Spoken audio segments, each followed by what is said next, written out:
요즘 부동산 시장 어떻게 보고 계세요? 일단 급매물이 소진되고 있는 건 현상으로 나타나고는 있습니다. 네. 왜냐하면 1.3 대책이 나온 이후에 특례 보금자리론이라든가 또 그다음에 시중금리 자체도 사실은 가장 극단의 상황에 갔을 때보다는 금리가 내려와 있는 상황이기 때문에 2021년 뭐 22년 초 뭐 이 정도의 비슷한 조건으로 지금 대출이 가능하다 보니까 그때 참여하지 못해서 어떤 좀 소외감을 느꼈던 계층들에서는 지금 그때보다는 집값이 좀 떨어져 있는 상태니까 지금이 좀 기회가 아닐까 이런 마음에서 조금 많이 하락폭이 좀 있었던 지역을 중심으로 좀 매매가 살아난 부분은 있습니다. 근데 기본적으로 이제 시장이 어떤 하락세를 보일 때도 이게 직선으로 뚝 떨어지는 건 아니거든요. 네. 그러니까 중간중간에 조금 반등했다가 떨어졌다 반등했다 떨어졌다 이렇게 데드캣 바운스라고 하는 약간 그런 모습을 보이는데 그런 전형적인 형태가 아닐까 이렇게 생각을 합니다.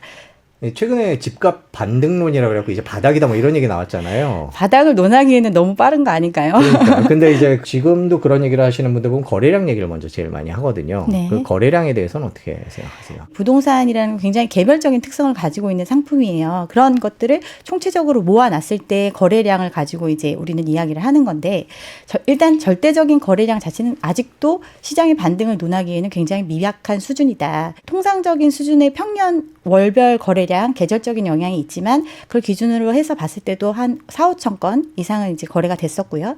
그다음에 연끌이 가장 극심하던 시기에는 서울 기준으로 한 달에 15,000건에서 17,000건까지 거래가 됐었거든요. 근데 지금은 이제 1,000건 이하의 거래량을 보인 게 한 반년 이상 유지가 됐었고 이제 1월까지도 사실은 거래량이 네. 없었어요. 그리고 거래량 속에는 또 이제 LH나 SH에서 매입한 부분까지도 포함된 거래량임에도 불구하고 1,000건이 안 되는 수준을 보였다는 그런 시장이었거든요. 그런데 규제 완화가 이루어지고 난 이후에 어떤 특례 보금자리론이 풀리고 또 시중 금리 자체도 조금 조정되는 상황이 오다 보니까 그 이후에 이제 거래량이 좀 늘어났는데 그 부분이 지금 2,000건을 조금 넘는 정도. 사실 그 안에도 또 매입 부분들도 포함이 되어 있는 수치이기도 하고. 매입 부분이요? 공기업에서 매입해 주는 부분들 있잖아요. 미분양이라든가 아니면은 네. 뭐 매입 임대 목적으로 구입하는 물량들 뭐 이런 물량들이 포함돼서 이제 2,000건이 좀 넘어가는 형태로 나타나고 있거든요. 네.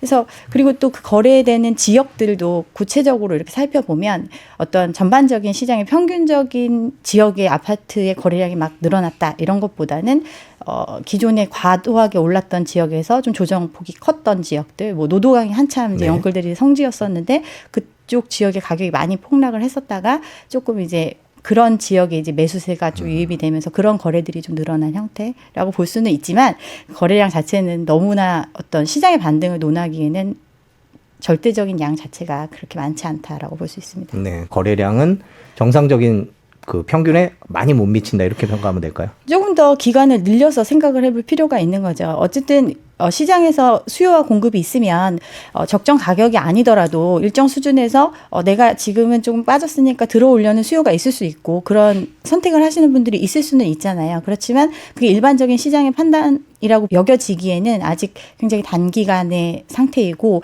이게 꾸준히 유지가 되면서 거래량이 막 쭉쭉 늘어난다. 이러면은 이제 또 조금 상황을 달리 볼 수 있지만 아직은 그런 판단을 할 시기는 아니라고 생각합니다. 지금 금리가 올라가는 상황이 왜 왔는지를 생각을 해보면 그동안 너무나 많은 돈을 쉽게 풀어놨기 때문에 저금리 거의 0%대 금리, 초저금리로 지금 금리를 하면서 이렇게 대출을 해준 상황이잖아요.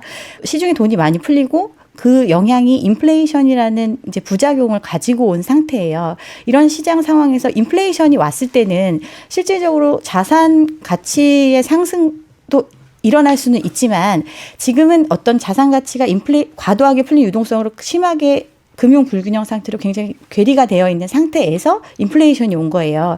그러면 이제 자산의 인플레이션보다는 이제 생필품의 인플레이션, 임금의 인플레이션까지 최종적인 단계로 정말 인플레이션이 고착화될 수 있는 단계로 가는 거거든요. 그런 상황이 왔을 때는 자산이 올라가고 내려가는 건 사실 일반적인 사람들한테는 큰 영향이 없어요. 근데 일반적인 서민들이 살아가는데 실질적으로 물가가 올라가고 있다라고 체감하는 게 이제 오는 상황이 왔고 그 상황이 장기화될 것으로 보여지고 지금 상황을 유지하다 보면 그 속도가 굉장히 빨라질 거로 지금 여겨지기 때문에 긴축으로 들어간 거거든요. 네.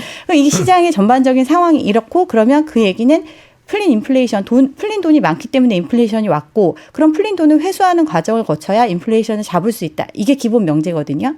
근데 지금 이제 우리나라 같은 경우는 반대의 상황으로 갔어요. 지금 금리 인상을 멈출 수 있는 거는 오히려 더 안 좋은 거거든요. 인플레이션을 하면서 경기가 이걸 받아줄 수 있는 상황이라면 계속 긴축으로 갈 수 있지만 그렇지 않은 상황이 왔을 때는 금리 인상을 멈출 수밖에 없는 거거든요. 그 얘기는 더 심각한 경기 침체가 예정되어 있다. 이런 상황이고 우리나라 같은 경우는 이런 어떤 전반적인 글로벌 상황하고는 역행되는 지금 조치를 하고 있거든요. 그 이유는 그만큼 경제적으로 우리나라 경기가 그만큼 안 좋은 상황이고 지금 금리를 이렇게 낮춰주고 눌러주고 있음에도 불구하고 연체율이 증가하고 사람들이 지금 이렇게 눌러놓은 금리도 견뎌내기 힘든 정도의 상황이라는 네. 거거든요. 굉장히 심각한 거죠. 근데 이 상황 어떤 일시적인 정부가 부채를 막 내가면서 정책 자금을 풀어주고 또 부족한 부분은 이제 정부가 어쨌든 돈을 내면서 이걸 유지하는 거잖아요. 그런 일시적인 상황을 그럼 정부가 계속해서 유지해 줄 수 있느냐를 생각을 해야 되거든요. 근데 정부가 화수분이 아니기 때문에 이 정책의 영향이 한시적으로밖에 이어질 수밖에 없고 또 그 상황이 그럼 단기적인 상황에서 이런 선택을 했을 때 그 이후에 후폭풍이나 이런 부분을 감당할 수 있느냐 이런 부분을 우리는 생각을 해봐야 되는데 네. 당장 이제 금리가 좀 낮아졌다 이런 것 때문에 이제 판단을 하시는 분들도 좀 있긴 해가지고 저는 좀 안타깝게 생각을 합니다. 네.